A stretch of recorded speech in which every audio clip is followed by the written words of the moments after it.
This is the Obstacle Avoidance Drone. I started this project in October 2019 with the goals of building an autonomous drone which could detect and avoid any obstacles in its path.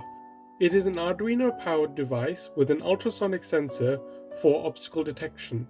I finished constructing the chassis in December 2019 and the wiring around the same time.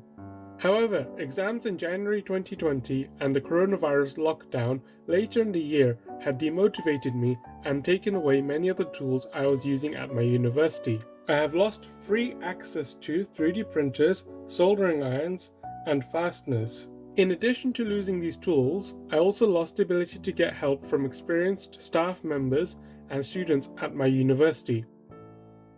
As we can see, the drone is no longer in the same state as it once was 6 months ago.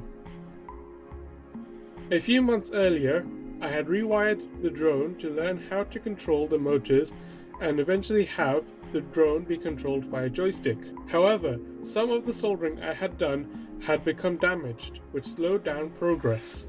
The Arduino kit that I had bought came with a chassis that wasn't compatible with most of the parts supplied. I had to create a mounting board for the gimbal, Arduino, and the H-bridge. You may have noticed that I have drilled holes into the mount.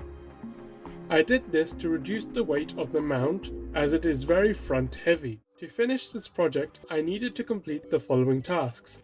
Number 1. Solder the wires to the switch. Number 2. Have the drone be controlled by a joystick. Number 3. Code obstacle detection. Number 4. Have the drone work autonomously. And number 5. Create a new Arduino mount which is smaller and lighter. I will see you again in part 2 where I will have the drone soldered and be controlled by a joystick.